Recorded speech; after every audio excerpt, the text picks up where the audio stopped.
Welcome back to my Wind Down Wednesday. I appreciate you all for coming here every week to check us out, to listen in, to learn more about Mexico in general, to learn more about San Miguel. Tonight we have Barbra Blanco. I'm super excited to talk to her again because we actually have had some past conversations. She is the owner, founder of Merida Moves. And this month, we're focusing on just a lot of the different aspects of moving to Mexico, trying to really be as transparent as possible, to bring to light things that are challenging for people, things that maybe we don't think about until we're in the process, or we're here, we're settled, we're in our apartments or our house or whatever, and then there are these challenges. So I'm trying to be as well-rounded as possible by having conversations, really candid conversations with people who can give insight. So this week we're going to speak to Barbra, and she and I will share like our different viewpoints and experiences that we've had with people. But before we get into that, I am Michelle Wedderburn. I have lived for over 7 years in San Miguel de Allende. I am the founder of CasaELM Boutique Guest House, and also most recently Hacienda Elm, which is a 60-plus community for people who want to age in community. And we currently have a whole Try It On program. It was launched in June.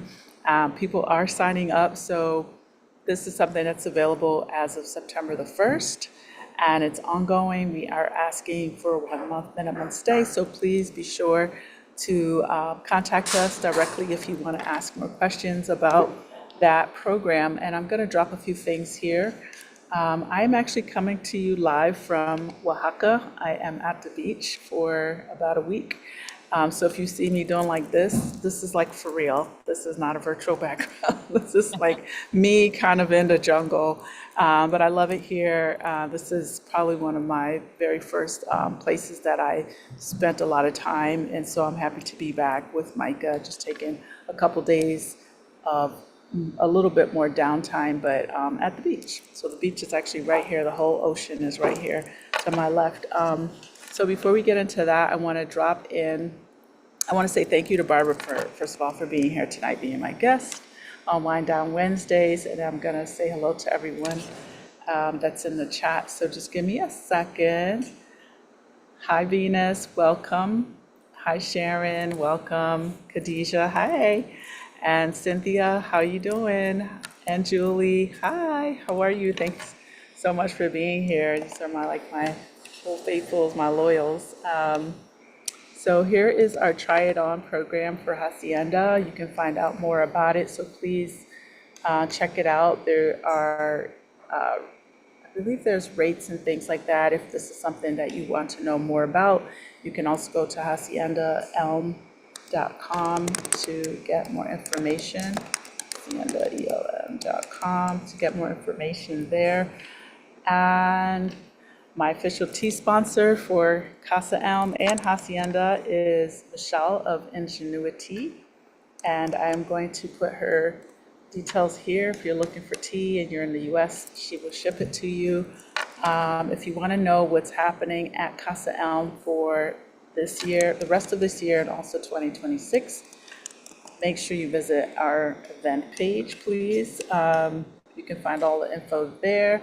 Also, if you want to book a room online or you have questions, please feel free to reach out to us at info@casaelm.com. We also have our upcoming October meetup in San Miguel. And I'm dropping all these things really quickly because I want to get into our topic. And book a room. Oh, finally, for Dia de los Muertos, we've had several people ask me this question. Dia de los Muertos, that Anne-Marie is, where we're co-hosting this event together. She created a day pass, so if you are in San Miguel or you want to come and you want to join us for Dia de los Muertos, this is it, okay? This is the space for you to do so, okay? All right, so Barbra, tonight, Barbra and I are going to kind of talk about some of the pitfalls that people don't really think of, where they just happen, right? Because we're so busy organizing, researching, trying to decide where we want to live, what we want to do, all the things. And I just have to say that that's normal. And I've also fallen into some of those things where so focused on, where does Micah go to school? Where are we going to live? What are we going to do? How much does it cost? And all the things. And then there's once you're in and you're settled in, the whole kind of like, not just the emotional aspects, but some of the pitfalls. And I think that a lot of us go through this, and most of us make it okay, right?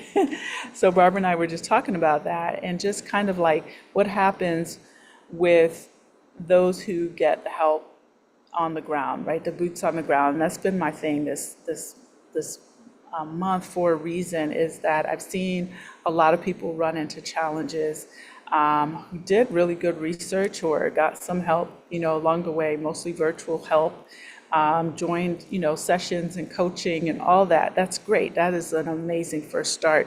But it's the boots on the ground that's a very different aspect. It's the moving in, it's the transferring all your things. It's a very costly, and I don't mean just financially, but emotionally costly experience that we go through. And I'm here to talk about that. And I wanted to bring someone else who does what I do into the mix to kind of share her viewpoint as well. We were kind of going over, just some of the things like the isolation, affordability that we expect, but maybe it's still kind of pricey. If you're struggling over there, you might be struggling over here. I'm someone who has seen like different situations and scenarios where it worked out or it didn't work out. And if it didn't work out, it was, maybe to do with money or maybe to do with a relationship falling apart. There's so many factors. And I feel that a lot of people don't necessarily talk about that because maybe there's a little bit of shame attached to that, but it's a reality. And so I want to be as transparent as possible. So this is Barbara. So please tell us a little bit about yourself so we can jump into it. And then I'm going to continue welcoming people in. Go ahead. Yeah, thank you, Michelle. Well, Thank my you. name is Barbara Blanco. I'm a relocation specialist and I'm also a lawyer. I own and I founded my company called Merida Moves. I'm a local. I live in Merida, Yucatan, and I've been living here my whole life. I born here, raised all my life here. So my company, the things that we do is our goal is provide our clients a soft landing. I think, and I've been discovering in this past 7 years that I've been working with expat, they have a soft landing is what is gonna make you the difference. Come here with somebody that know the city, somebody that know how the things are going on, and not necessarily need to be a local. I mean, in this case, I'm a local, but somebody that is well informed and they're doing the same thing that you do, or they know how it is the process, and connect them with these people to help you and receive you in the city that you want to move in, and explain you how the things are going on and what the things working with, and that way gonna make you feel much more comfortable. And I always tell my clients, 99% of my clients that we get, they becoming friends because I mean, this is the way that we work. We get personal. So Right. when they moving in, my goal is they stay here. I mean, our weather is difficult, so not all the time my clients stay here because the weather. Um, but most of the time, when they stay here, it's because they make the connection, not only with Right. me, but other people too, so they don't feel completely alone. So at the end of the day, that's our goal, and this is what we are pursuing these last years. Help people to have a happy moving in Merida, Yucatan. That's what we do. Yes, and I love I use the phrase all the time as well, soft landing, because there is a difference. There's a huge difference when, you've done all the things and all the research. And I also say this too, and I emphasize this, is knowing yourself, like knowing how do I adapt to the situations that are new to me or different than what I'm used to. Traveling is one thing, right?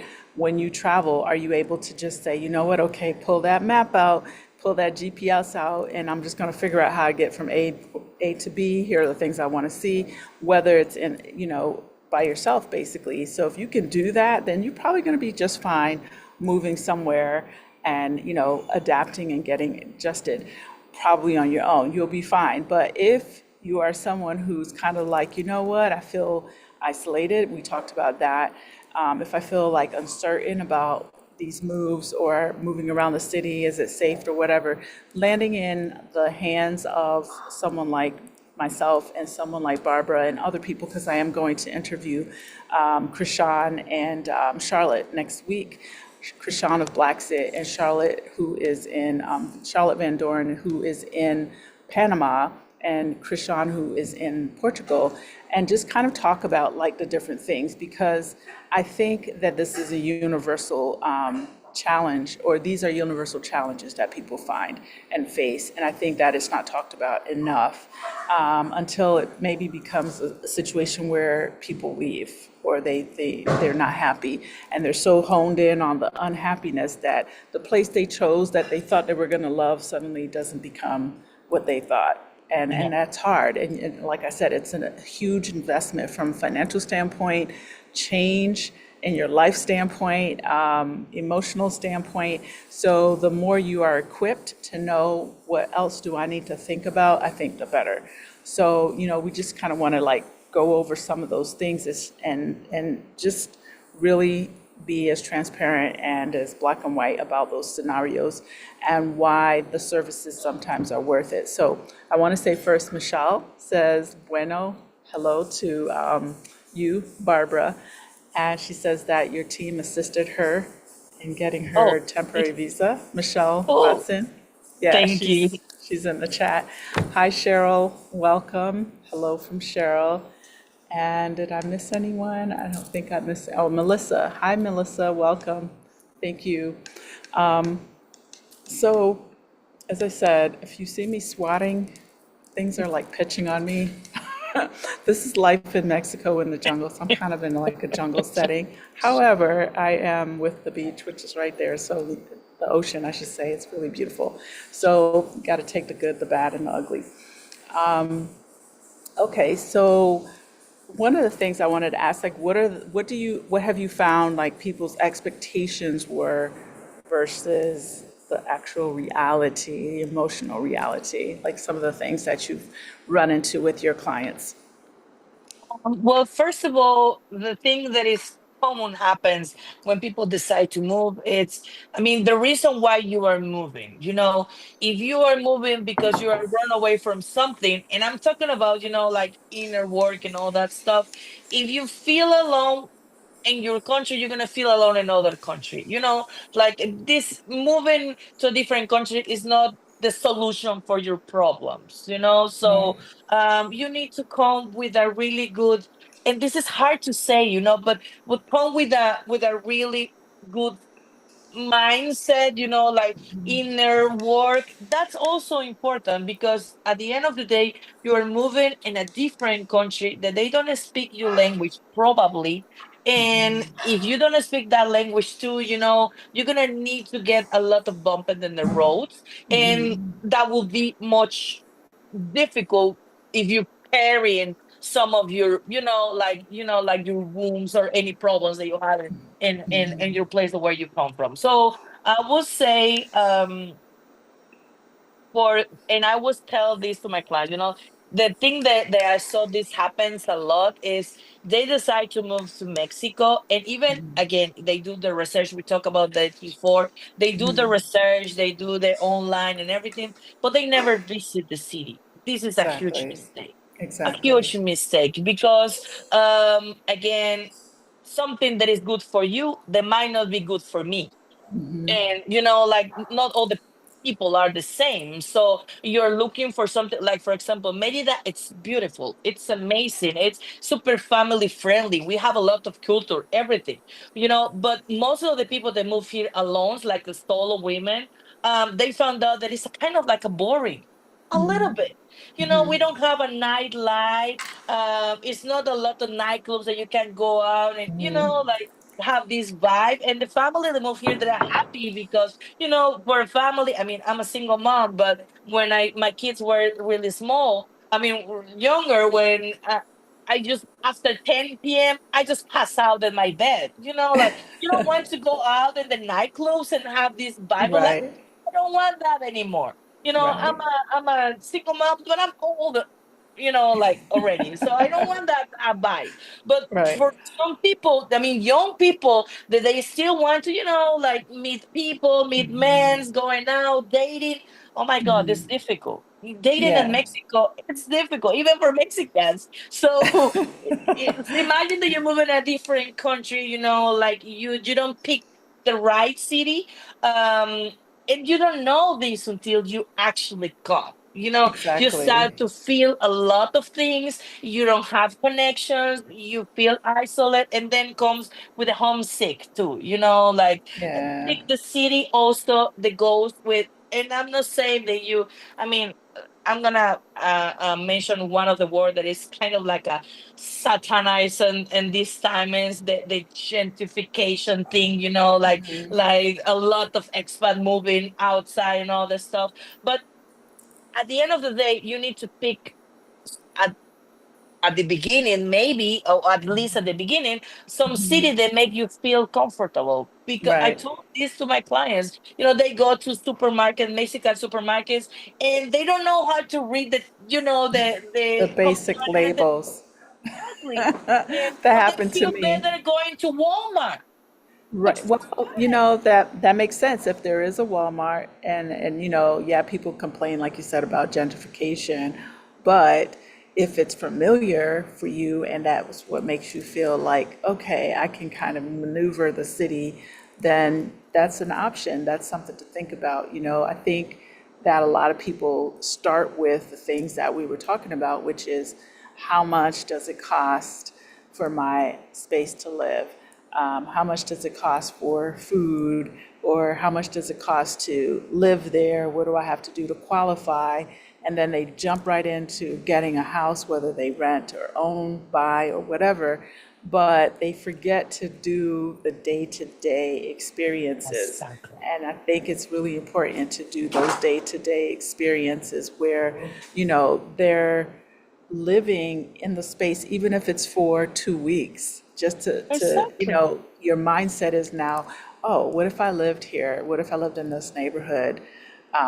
Let me go outside at night. Do I feel okay? Like you said, as a single person, especially because there are a lot of single people moving here, do I feel okay walking around by myself? How Exactly. easy is it for me to, meet some people and feel like I can trust them to be in my world and my circle? So I think that all of those aspects are super crucial, but getting the knowledge and the insight online, but also then getting the help on the ground. That's been the focus, is the boots on the ground experience, the going to Merida and contacting Barbara, and Barbara's, there helping you figure it out. Because I remember when I first met you, I was like, this lady is gangster, because you literally went to pick someone up, right, from the border between the United Yes, States and Mexico and we drive do them, that. right, and drive them. So I'm relocation, but that I am not doing. Yeah, So I think this is the simple that's thing, all. things that you don't know. You drive. I mean, some people they successful driving to here, but like for example, you get a stop for a police. If you are not local, I mean, if you are not Mexican, and they try to, because I mean. We're not gonna go in the politician or anything of that matters, but police is here. They take bribes.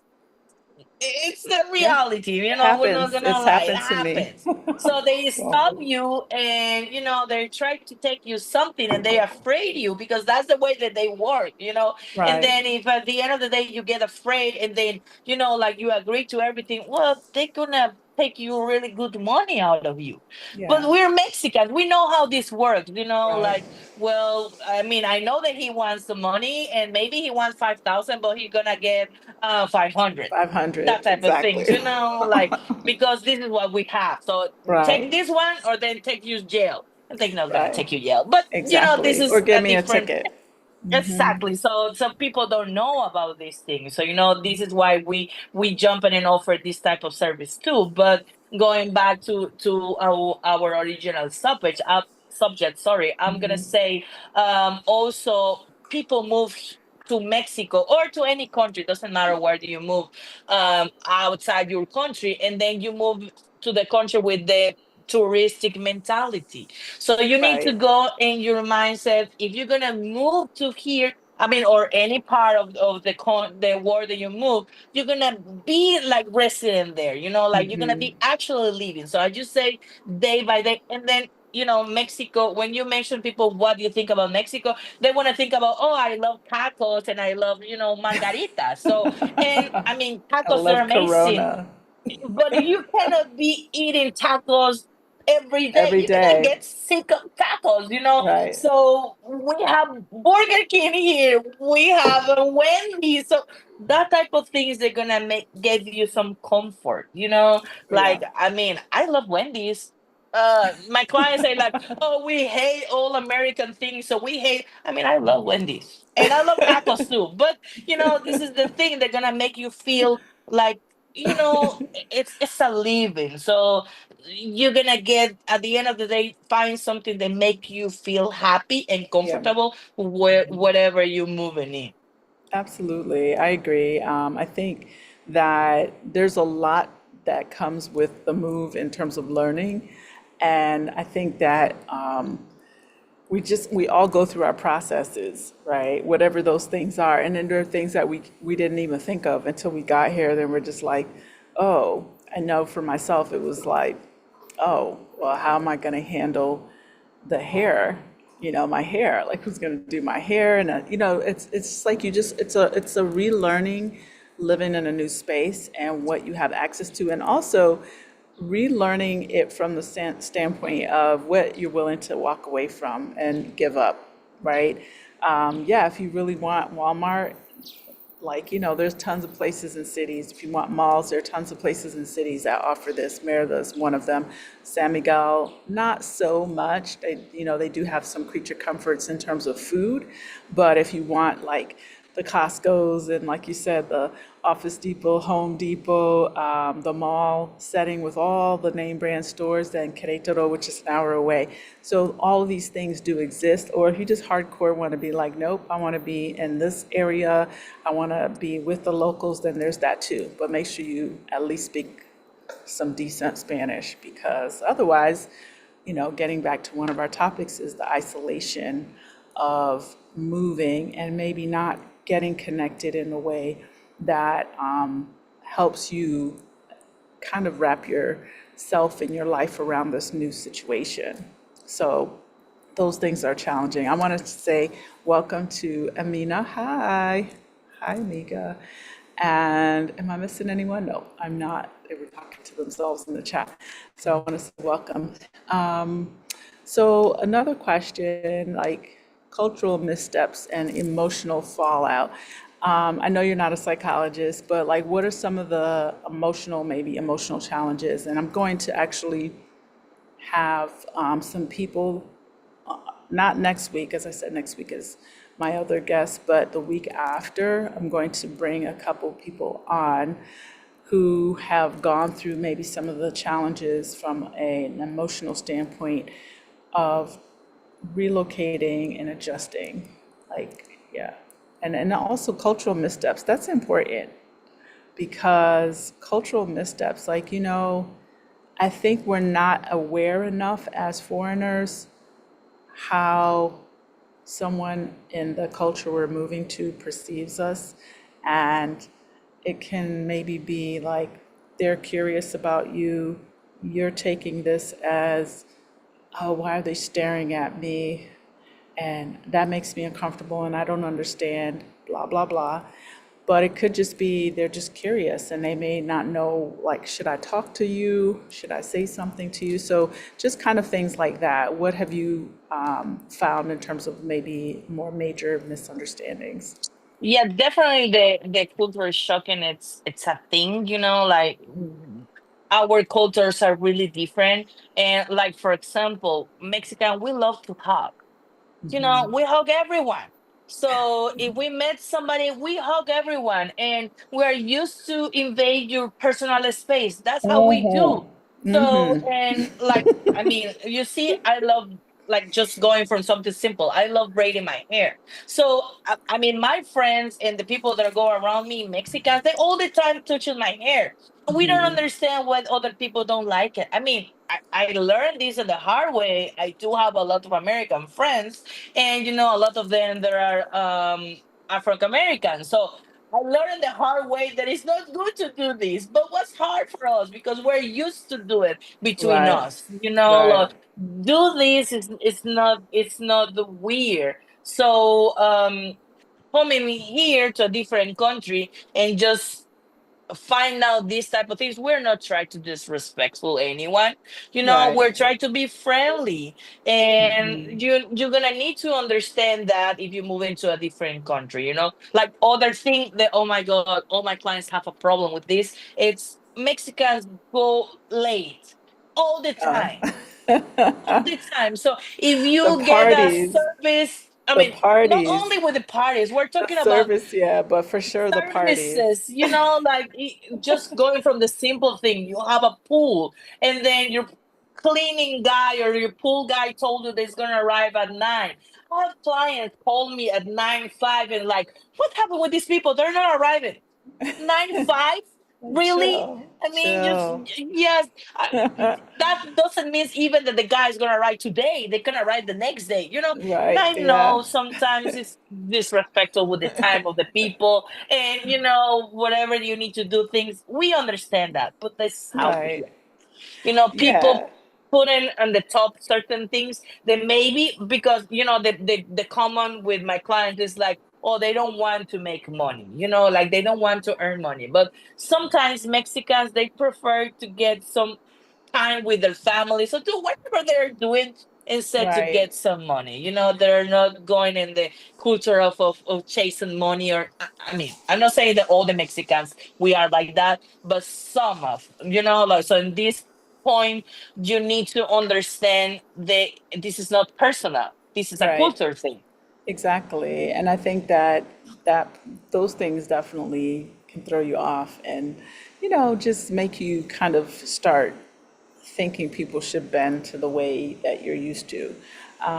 But that alone, I've had, like I said, it's like you got to take a chill. I always say people walk with grace, walk with a bucket of patience and all the things. Now, does that mean you just roll over and let people do and say and act and be? No, but tap into what's happening around you. Like it's not a personal thing. Like you said, if someone is late, someone said color people time, CP time. Because, for us too, culturally, a lot of times, people of color are also late a lot, especially the ones in the Caribbean.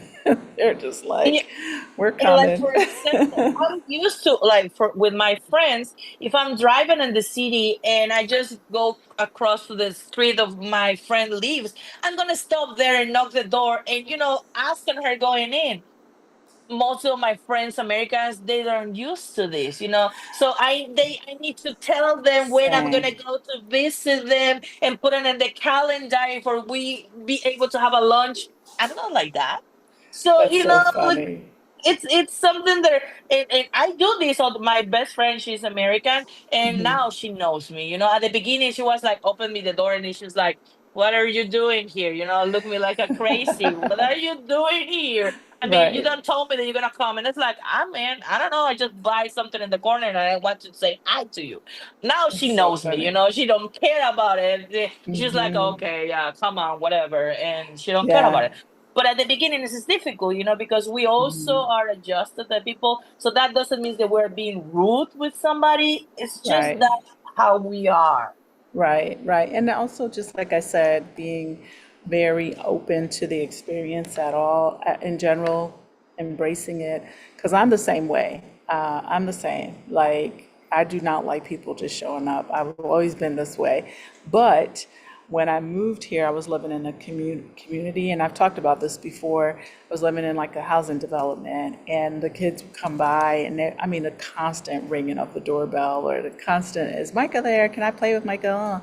And I used to be like, OMG, like, this is crazy, you know? And even now that I don't live in a development, honestly, you know, people come and ring my bell. If I wasn't expecting you, I don't even answer. I just look through the window and I'll be like, I don't know that person. And I'll just keep doing what I'm doing. I don't even answer. Unless I'm expecting like something from Amazon. They'll be like, oh, maybe that's my package. But no, I mean, and it is a part of the culture. It's a very different thing. And I think that we just have to, you know, embrace it. So, in regard to like financial surprises and stress, you know, we were talking about like if you're struggling to pay your thousand in the US in rent, you know, you're going to also be struggling to do the same. What kind of things have you run into? I can say that for myself, and this is a personal comment. A few years ago, when I moved to my new space, I kind of was like, "Here's my budget, here's my range," and you know, I found a space, and I was like, "Oh, okay, this is in my range," not anticipating the exchange rate, right? That it definitely fluctuates, and that was one of those times when it had been the lowest since I moved to Mexico. So what have you you were mentioning it earlier about, you know, if someone's struggling to do this in the US, and it's also going to happen here. Yeah, and the thing is, a lot of people get shocked because, I mean, again, if you're paying certain amount of rent or you live in with certain budget in the United States, then you come here and then you find out that with that budget, you're gonna get beautiful things, like beautiful houses, a lot of space, really fancy. And I get people moving. I mean, they come from one room or one room house in United States, and they come here and they found out that with the same money they can get in a 4 rooms house, or a 3 room really beautiful house with a pool and the garden and all this stuff. But if you don't need it, what are you gonna be paying for? It's just, Right. I mean, I know that they dazzle you because you've never been living in so beautiful house or whatever. But again, as I mentioned before, if you are struggling paying 1,000 US dollars there, you're gonna be struggling paying 1,000 US dollars here too. And something that people don't take consideration is work. Like if you move in here as a resident, like temporary, for example, or a tourist, you're not able to work. I mean, you need permission to work. It's a process, and it's a process that you need to invest in money too. And if you're going to try to get, I mean, Mexicans, we are used to get certain level of life. Like you can go and live. I mean, like people that are used to live for, I don't know, 5,000 pesos per week or 10,000 pesos per month, something like that, like, and you go your budget and that, and then you used to do that. But people that are used to live with that budget, they do certain things, like they don't go out, they don't dinner out, they don't, I mean, a lot of things that you're restricting yourself for getting in that lower budget. You live Right. in a local area, the houses are not fancy at all, that type of things. So Right. if you're coming here with a budget and you're trying to live the touristic life, like going out and going dinner, which is nothing wrong with that, but you're trying to live with that way with the same budget, you're gonna be struggling. And I Right. saw a lot of clients happens all the time. After 1 year rented, they just give up, or even they go back to United States, or they moving out from that house because they're paying a rent that they don't need it. Like Right. a house that they don't need it just because the way that it looks like, or an Right. area that they don't need it to be. Like super fancy area. So most of the times it's better to just get adjusted in your mind. Like you're gonna have, again, Mexico, it's cheaper, yes, but I don't like to use the word cheaper. It's affordable. It's more Right. affordable, yes, but you need to plan in and go ahead with that. Because again, if you're thinking, oh, I'm gonna go to Mexico, and you don't have a job, you don't have any income that come to your day like your daily, Right, I mean, you may be gonna find something to do and generate some money in the future, but what you gonna do in the first month? People don't know right, that when they rent that they need to invest that money. You pay 2 months of deposit, you pay notary's fee, you pay, a lot of things that you pay for going and a house, securing a house. right, And after that, if you don't get the money for survive or for live, you're not making more money, or money from United States, then you're gonna have a problem. So this is certain things absolutely. that people don't think before, and it's difficult to talk about it, but it's necessary, because at the end of the day, this is what is gonna make a successful movement, or just needing to go back and ask for help to your family or whatever.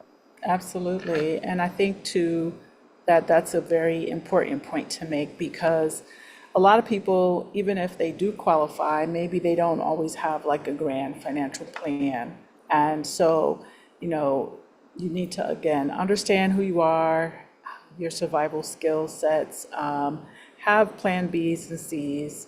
If possible, if you are still working and you're not receiving like a steady income, a fixed budget of some sort, that you have multiple streams of income or to help you, survive and to make it. I've seen that as well. Even people who have like a social security or whatever, it's kind of like, okay, it's still a struggle, but you're making great points is we are not coming here maybe with a local mindset, which is, I know how to make these 10,000 pesos a month work for me, right? And that translates to roughly around $500 a month. And sometimes, we think, oh, okay, I'll just eat these tacos over here. We mentioned tacos earlier. And, or I'll go here, I'll do this or whatever. It does add up. It does add up. So just being mindful of all those things as you're moving and doing, it's, maybe creating kind of like what does this look like? What do these costs look like? And then too, the initial cost, which is what you said, putting down payments on spaces, getting yourself set up, paying your initial bills like internet and things like that. If it's in your name and it's not being sponsored by your landlord, if whatever. If you're able to buy a house, then these were probably not your issues. But, even maybe considering going and doing it with one or two other people to make sure that you are surviving and you're making it, right? I highly recommend that as well. And I know that that's become very popular lately, people talking about, co-living, co-housing and stuff like that. And I think that that's really a key way as well to do it. I want to say welcome to Raquel, Angel, and Abundance Now. Angel says, I'm loving Barbara's hair. Oh, Yes, thank you. I me have a too. braider than I Merida. see. Good. Yes. See, that's what I was saying before. It's like finding those people that do stuff. I love it. It looks good. So, what is my other question? The I didn't think this through factor. What do you have to say about that? Can you share a story where someone overlooked a crucial part of their move, like healthcare, support networks, and emotional toll that it may have taken months after they moved here? I have some examples, but I don't know if you can think of Well, anything. what do you mean exactly? Like somewhere someone overlooked an important step in the move, like for example healthcare. That's an important thing, and that happens. I think that for me, I find that healthcare is really important. It's a big part of the relocation tour and aspect of what I do, but I can't say that people jump on that first. They're more likely to jump on getting their house and getting themselves set up. We just can't predict when we might need healthcare. So Yeah. have you run into that at all? Yeah, the things that happen is, healthcare, it's I mean, we don't have free healthcare. We do have for even for Mexican, it's difficult to get the free one because you need to have it and especially insurance and work and then pay the insurance. I mean, it's a hassle. So even for local, it's difficult, and the free healthcare is awful. So a lot of people die in the free hospitals. Oh I mean, gosh.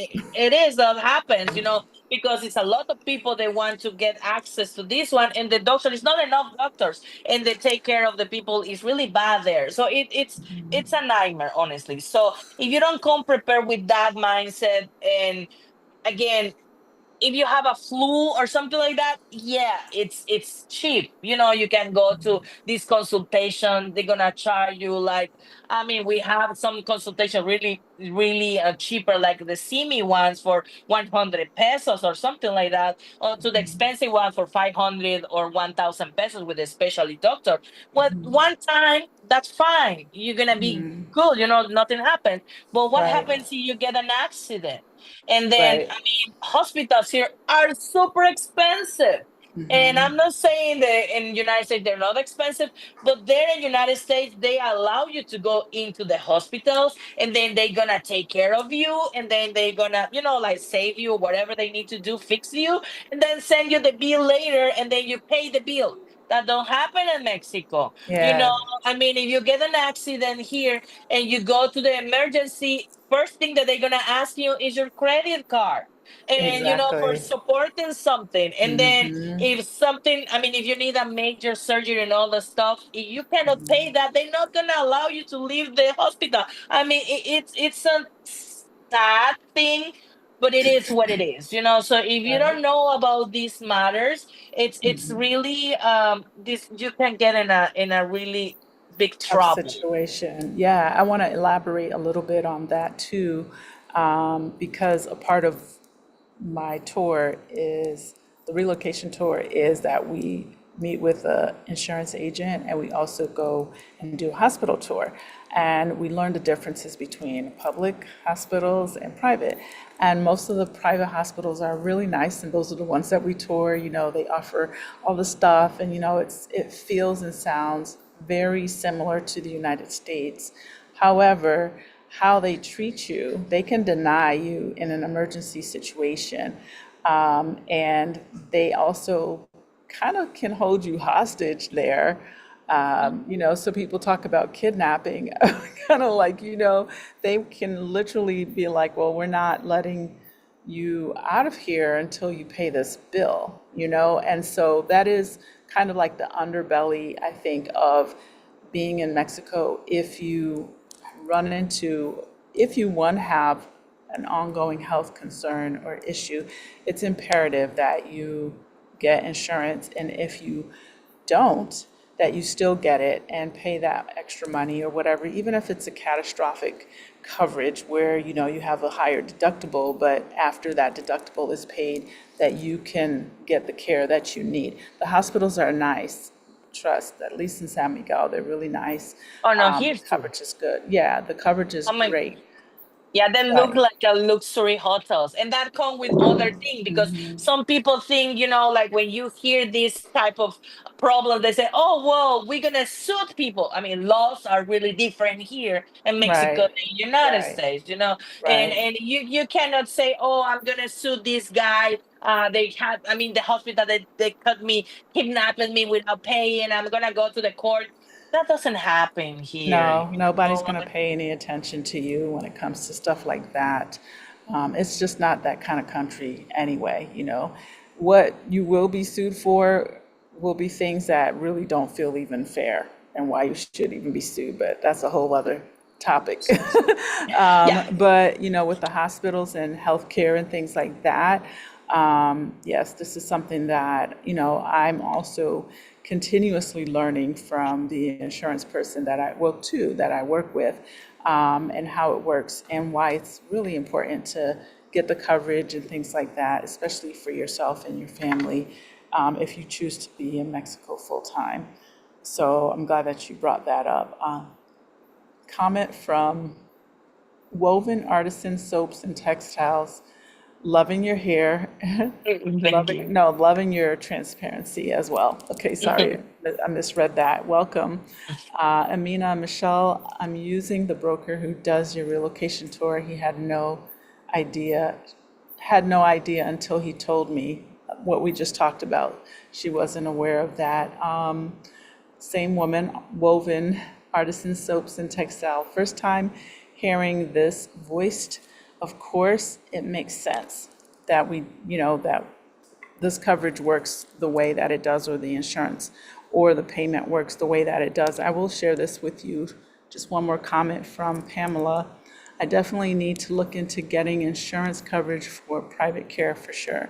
So the person that I work with, he actually highly recommends like a card, like having a credit card that's just, excuse me, specifically for Emergencies. emergencies.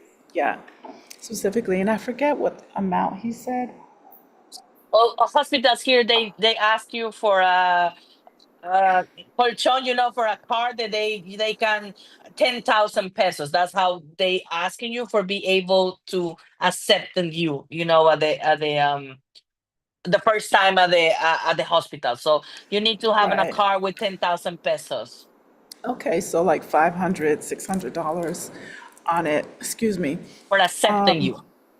to accept you in for an emergency. So they're not necessarily going to jump on your emergency until they know you can pay, which is really crazy, when you think about like a more real emergency scenario. But how they judge that and how that looks is different. They So, asking you here, actually, let's say that you have an accident and they pick you, and if you can, if you can talk. talk, they're gonna ask you where do you want to go, a private or a public hospital. And then if Okay. you say that you want to go the private, that means that you can pay, Right. because at the beginning they're gonna ask you any, at the beginning when they accepting you, they're gonna take you an emergency and treat you at least, like with the things, save you or do the things, the quick things that they can do in emergency. But if they need to go with something bigger, like an surgery or something, they're gonna send you directly to the cash, and then give Right. it some deposit, some card, So, whatever. And if you're not able to talk at all, you get an accident and you cannot communicate with people, they're gonna take you to a public one, just yeah. straight to the public one. Yeah, so that part is very interesting to me because I've seen one of the public hospitals here, but I haven't actually been to one of them. But I've seen like, the people. It reminds me of the public health in the US. Again, I haven't been inside, so just, yes, something to It's say, really something to put out. bad. It's really bad. I have a sad history with one of my clients and one experience. He moved in here alone. He's an old guy. He moved here alone. He didn't have don't have contact over there. And I was a friend. I becoming a friend. I helped him to buy his home, and I becoming a friend and everything. So but he's a really old guy. So they get some he was just driving their motorcycle and somebody run over him, and he never knew who, so they have ambulance taking him, and they take me to the public hospital, but they take out of him their cell phone, their wallet, everything. So and he don't have a contact, and he don't know my number. He say, "Oh, call to my lawyer, call to my friend Barbara," but people in the public hospital who don't know who I am, Right, right, and he right. said, "Well, bring me my cell phone so I can call her." And he was like, "Well, we cannot give you your things because in the public hospitals they share the beds, so it's a big room with it's a lot of people, a lot of beds there, and you Right, don't right. know who is next to you, so they cannot give you your stuff because they not make responsible if somebody If lose their somebody things." takes it. Yeah, exactly. Right. So what's it's I get a call from one of their good friends in the United States, and he said, "Do you know where is my friend? Because I'm trying to reach him, and I couldn't do it for a couple of days." And I was like, "I don't know, but let me ask in the hospital. So maybe something happened to him." So I was asking in all the hospitals until I found him, and I went to the hospital, and like they make me sign a lot of paperwork. He was saying like, "I want to leave. I don't want to stay here." It was awful. People was yelling around him. He said it was the worst 3 days ever in his life. Oh, He that's had some horrible. money, but just because he couldn't be able to To communicate with access nobody, it. and Right. nobody pay attention to him, and they take out of all their stuff. I mean, was a Right. really difficult situation. So I can was a nightmare imagine. for him. They can't take our cell phone. That's the way you communicate. It's Google Translate if you can't communicate. Yeah. First, there are a couple questions about this in the chat, but I want to comment and say that this is an example and an unexpected potential situation Yeah. where you should learn as much as you can the language, some basic things, Or like, at least getting the emergency. I will strongly recommend that this is some service that we also offer to our clients. If you're moving here alone, we can be your emergency contact. right, We do checkouts on our clients once in a while, one time per month. If we right, send a message, if they don't reply to us, we go to their places to knock it and check right. everything is okay. That type of thing. So because when Yeah. you're moving alone, you never know what's gonna happen. This And is true. I have emphasized that over these past 7 years of living here. I'll get to your questions in a moment, ladies. But I've emphasized that several times. At one point, I started kind of like an emergency contact or first contact thing where, here is who you call if someone comes into your place or they need to come and help you, that, here are the numbers. So we would have also a list of numbers and people that we would contact for you and say, hey, family in the United States, in whatever, like, so and so is in the hospital or something seriously happened to them, and we just want to let you know, and here's how you can reach them, right? We're not necessarily coordinating or doing anything, but we're like that first point of communicate the at least, contact, yes. right? To be able to communicate between the responders and things like that. So it's important, people who are moving, to think about these things. The insurance is a great first step in that regard, but you also need to think about those things if you're living alone, especially. And there are a lot of us that are living alone, and you need to have that. So some of the questions, the first one was Amina said 10,000 Mexican pesos. She thought it was 10,000 USD. 10,000. But That's it's a just for accepting you. And right. if they need to get a surgery on you, they're gonna ask you the equal amount for the surgery, the full surgery, before Right. actually do the surgery. Yeah, so I think it is more for sure than 10,000. I think having, maybe 20,000, I think that's what we were advised in our presentation, like 20,000 US is going to really give you that more abundant thing. But also having insurance is going to be your key. Like if you, for example, have insurance and your deductible is 5,000, then you have 5,000 US dollars that you are going to now use, right? Again, this is the boots on the ground things that you need to know when you get here in case something comes up. $5,000 of some credit somewhere or cash to ATM, I don't know, however you have it, to be able to pay for anything that is under your insurance coverage, okay? I highly recommend, if you can, get insurance coverage, because although it does cost you money, it's still gonna be less than a catastrophic situation, and it's still gonna be less than what it costs in the United States, okay? So moving here, these are things you need to think about. Someone said, can you talk a little more about insurance? I guess you're not talking about travel insurance. Also, can you buy into Mexican health insurance? Um, yes, you can if you're a resident.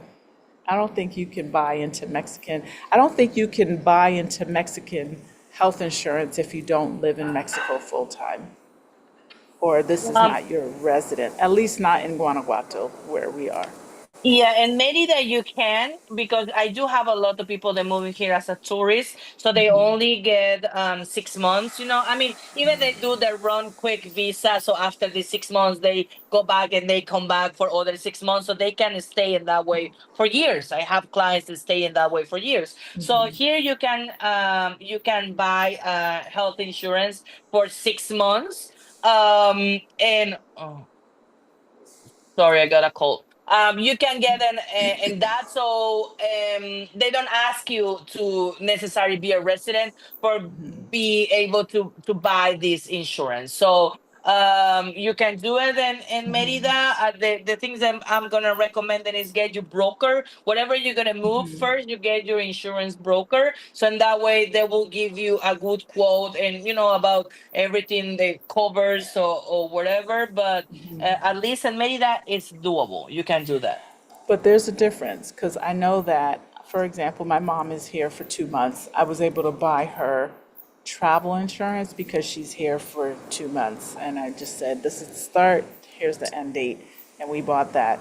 But if you're living here, and I guess, yeah, if you're coming in and saying you're a tourist and you're whatever, they're not necessarily digging down deep to say, okay, are you really a tourist or whatever, then I guess that would go to her question is it travel insurance?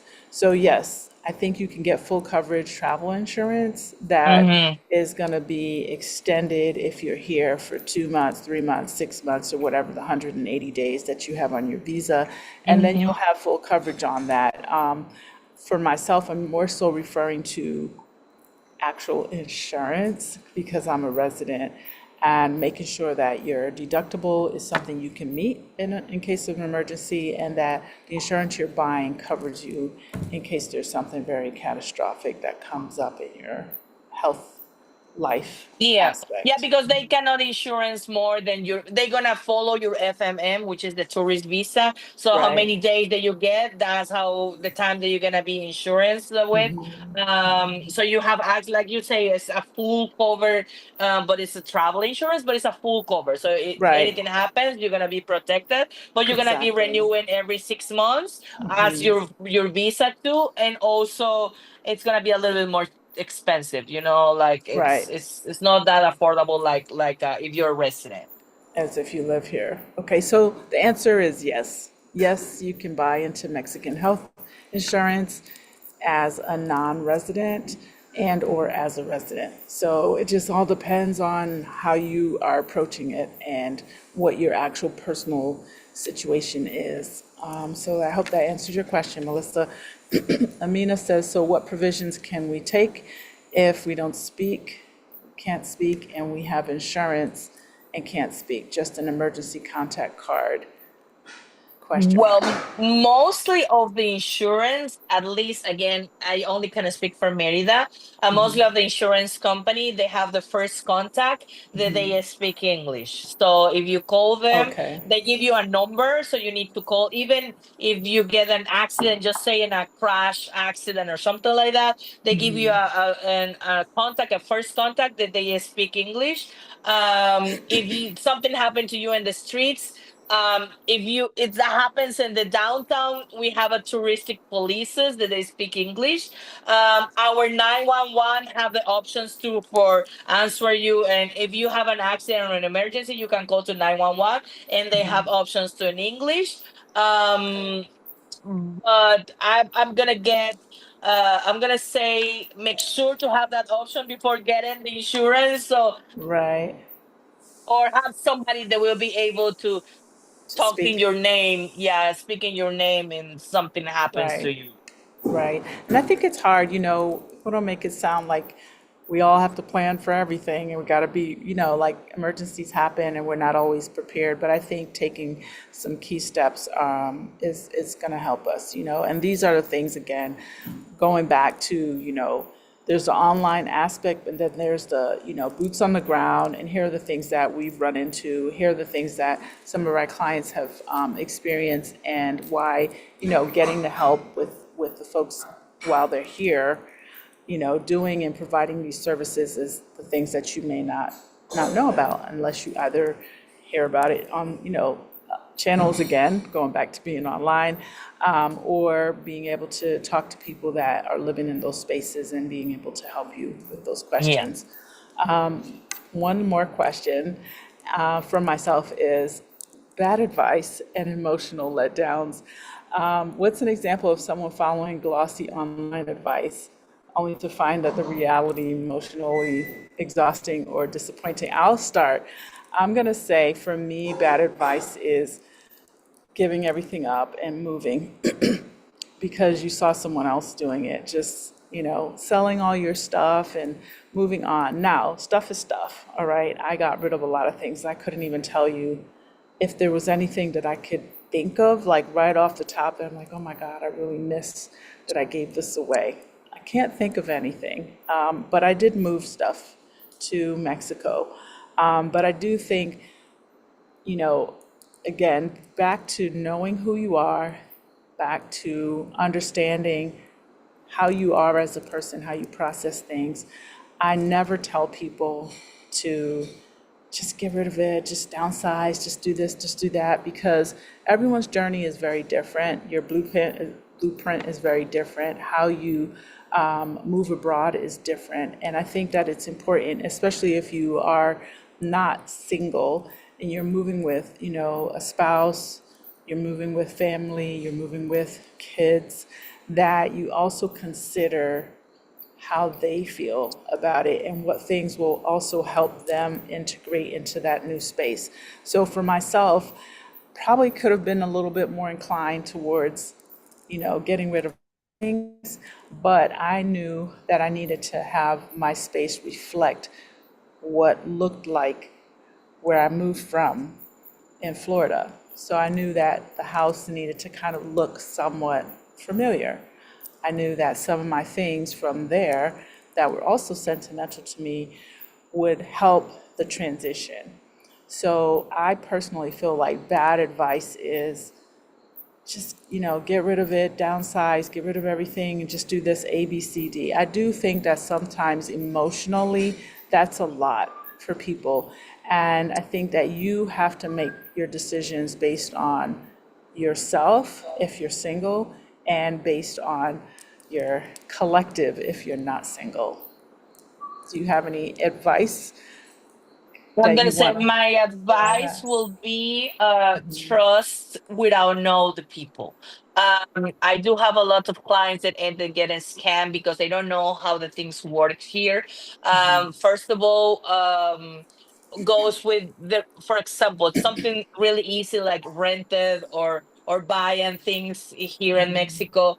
People don't know the our laws are different, so they think because they send that money to somebody, if these people scam you, they will be able to go to the court and get it back the money. That doesn't happen in Nope. Mexico. And if you buy or rent from the far, this is the worst advice ever. Never do this. Never buy, never rent, never pay without see, Seeing it. without like get it, without like in the moment, because you cannot trust in all the people. Especially, I mean, I don't want to say this about my culture, but Mexicans, we are really smart. We are survivors. So Right. people find the way. If they want to scam you, they're gonna find the way.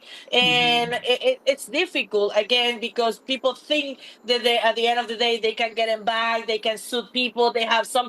I like a lot of my clients. They told me, oh, they give me the receipt. I can sue them. Yeah, no. That's not gonna happen. No. So just be careful before. Again, don't decide moving from the emotions, what other people say, what the things that you read online or the things that you do in your research. Actually go and leave before, like the place before, to decide, like you say, sell Right. everything and buy something, or rent and send my money because you saw that I rent amazing four houses, for a house for 4 bedrooms with that super luxury is in 500 pesos. So then you send the money. Like, come on, like Yeah, you need to exactly. get. It's not realistic. It's still not realistic. And two, I've had people who also did sight unseen, like they rented places sight unseen. Now, in those cases that I know personally, they weren't necessarily scammed, but they were kind of tricked into a space that wasn't on the up and up. Like I had a good friend who rented this house that I actually had admired for years, and it wasn't a space, like I didn't know her, but it was somewhere that I would walk by often, and I was like, oh, that looks like a really cool home, the way it was constructed. And interesting enough, or coincidentally enough, this person was a client of mine, and I remember her contacting me online, and like we're really good friends now, but she contacted me online. She set up a consultation, and, she told me that she had this place that she was renting, and that she rented it kind of thinking that it would help her get approved for her residency, which they don't care about that, right? They don't care if you have a contract, and had not seen it. So it was just kind of, I guess her thoughts and stuff like that. Not to, I'm just sharing this because there's a point. Anyway, the point is that when she got to the place, because it was a nice space, of course, all the pictures of the house never really showed the floors, and the floors were really horrible. The way it was constructed, it was like, stuff that they probably had on sale, and they just put it throughout. And it was like a 2 or 3 story home, I forget. Really cool house, very modern, really cool lines and stuff like that. But the floors were not floors that you could literally walk on with no shoes. And so the point is that the sight unseen, I've had other clients who did sight unseen, and I always advise against it. And I just say, slow down, don't get excited, just don't do it. Don't be compulsive in this regard, because it's important that you get to a space where you put your money and you like it. And I think it's better to be there. Other thing is, and I'm gonna tell this with all my love, nobody works for free. Yeah, Nobody works for free. So exactly. if somebody, I mean, I'm not saying the Mexican are nice. They're gonna give you advices. They're gonna help you, but once that you are friends. But if you come to a different country and somebody is offering you something for free, something weird there, Yeah, so nobody exactly. works for free, and I Yep. explain this to my clients because once that they go through, and you can get in a lot of viewers, and you go and connect them with the realtors here, and people don't understand that being a realtor here in Mexico is completely different than in United States. Yeah, Here at least here in Merida, they don't need to have a license. They right. don't need to get registered in some place, so people can scam you. And then people, they say that they're realtors, they can scam you. Even if you actually rented the place that they show you, 100 time of the, I mean, like 99% of the times, they show you pictures that are like when the house was new, like 10 years Right. ago. So the house is not like that in You this gotta moment. see it. You gotta go look at it. You So, gotta and go then walk around the neighborhood. understand this really perfect. Realtors, they're not your friends. They work with, and even that they get paid with your money, they work with the owner of the house. So Right. they're pursuing a commission. So that's why, Exactly. and I'm saying the mostly of the relocation specialists, we charge a fee because I mean, this is how we make money. Yeah, But at the yeah. end of the day, I always speak truly to my clients. I always tell them the truth, and I always listen what they're telling me. So, Yeah. and that way, realtors gonna show you. I mean, I'm not talking about all them because I know a really good ones sometimes, but that doesn't mean that everyone's gonna be in that way. Like, Exactly. and especially you're gonna get tricked. Like, for example, just an example here, internet, it's really difficult to get in Merida, Okay. especially, I mean, in Merida, inside the city, it's easy. We have fiber optic. Any place that you go, gonna have it. It's super easy. But more out you are from the circle, the periférico, so you are outside to the city, it's much more difficult. But it's super Okay. close to the city. It's only 10 minutes, 15 minutes, so people think, like, it's not that far, so we can rent it here and then get it moving and Uber, and it's really easy and will be really easy to move. But people don't understand in that areas they don't have internet, or the Uh, internet is really bad. So we have the one with antennas and the radio ones, and they only give you 30 megas velocity. So yeah, most that's of not a my lot. clients work online, and you go there and you ask it to the realtor, they will say, oh yes, internet is available, no problem, you can work online. The last tenant work online, yeah, but work online for Mexican is not the same thing to work online for Americans. For Right. us, you just send them an email and watch your Netflix once in a while, and that's it. But for Right. Americans, they need reliable connections, they need faster connections, they do. Faster. Right. So they do a lot of things, and you're not gonna be able to get it that in certain areas. But people Exactly. don't tell you that just Right. because they want the commission. I mean, they take out the time for show you the property, and they go there and they, like they wait for you. They show you the property. They spend some time to show it. So they want some money. I mean, they want some Of payment, course. and you Of are not course. paying for that time. Who's Exactly. paying? The owner of the house, Exactly. and the owner of the house wants the house get rent, so they're gonna say Exactly. whatever they Whatever need to it say. is to say. Exactly. So I just want to like emphasize that, you know, go see it. Go, come to the space, come and like listen to the advice that people on the ground have to give you in this regard, because we've seen people go through things, whatever those things are. But I also want to say too, give it some grace, because not every landlord is going to be like what you're used to in the US. And you just have to be able to probably like tone in a little bit more to your skill sets and be like, okay, I can live without having these perfect things fixed, but, I really need these things in my life and I need these things to work properly. And then balance it from there, knowing that you are in another country and stuff. One more question from someone. Amina says she's still looking into renter's insurance. Is that something that's offered in Mexico? Yeah, I do have an some people start to get in this house insurance rental. I mean, the house insurance, when you're renting a place, you get your own insurance. Right. Owner's not gonna provide that at all. This No, is not of course common in not. Mexico, so you can hire Neither. by yourself if you want to. It's not common, honestly. Mostly of our Mexicans, we don't have insurance for the houses, and you take in consideration that mostly of our places. I mean, all the places are made with um with concrete, so Right. the fear is for the fire and all this stuff. We don't have that here, I Right. mean, like 99% of the time we don't have that in, like fire or that thing in the Right. homes. So it's not really used common to get insurance for the rents. You can do it if you want to for protecting your stuff, but it's, I mean, I'm gonna say depends on how do you feel. If that's gonna give you tranquility and peace of mind, maybe it's worth it. But if this gonna take an important money from your budget, maybe it's not that necessary at the beginning.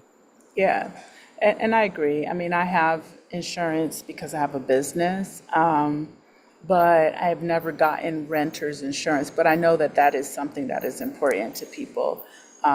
So, I think coming from the US, it's really easy to get renter's insurance. It's also very, at least when I was there more than 7 years ago, it was easy to get that. I always had it because it wasn't super expensive and it covered my things. But yeah, anyway, I wanted to say thank you so much because I am literally like getting eaten by mosquitoes right now. As much as I love it here, it's like, yes, reality is that I am out in the wild. But I wanted to say thank you so much. Do you want to share your website and how people can find you, please? Merida Moves. Yes, thank you a lot. If you want to move to Merida, just contact us. All my it's my website is meridamoves.com. I'm in Facebook as Merida Moves and fan page. We share every week, we share videos about Merida and how Merida is set up, and legal advices, and also general advices. I'm in TikTok as Merida Moves, YouTube as Merida Moves, and pretty much in every single Platform. social media as Merida Moves. And we also Okay. offer consultation calls, and it's just a small goal in hours. We're being in House Hunter International 11 times, so we That's have some of right. the That's chapters right. there in HBO now, so we can Okay. Oh, watch on it. HBO? Okay, excellent. Okay. I forgot to mention that. Yes. So she has actually been on House Hunters 11 times. That is amazing. I've only been on once, and that's it. On the other side, I'm the relocation specialist, so they. That's right. I love it. No, it's perfect. So if you are looking, I just dropped it in the chat. Please be sure to reach out to her. I know you're on Facebook. And if you're looking for help from, you want to move to Merida, She can help you. She can help you get there. She can help you drive, all the things. She is, to me, she's just someone who's like covering all the bases. Personally, I am on the ground, boots on the ground in San Miguel de Allende. So if you need assistance with moving to San Miguel, feel free to reach out to me at CasaELM.com.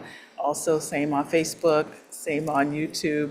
And there you can find information. You can send us either do a consultation, do one of our tours, or just send us a message to see how we can assist you. And you all are so welcome. Thank you for being here tonight. Thank you, Venus. Welcome. And everyone who chimed in. We appreciate you supporting our channel. Don't forget to hit the like button, please. And don't forget to subscribe. I'm literally like 10 people away from my 4,000, which isn't a ton, but it's been years in the making. So please make it happen. Hit the subscribe button. Let's get to 4,000 by next week, possibly.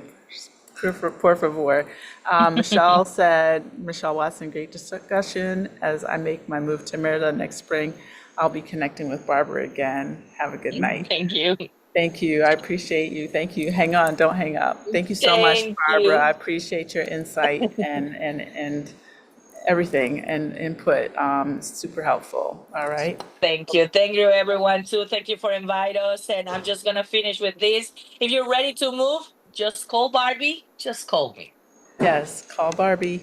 I forgot that Thank you. your name is Thank short. you. All Thank you, right. Michelle. Hang tight. Bye.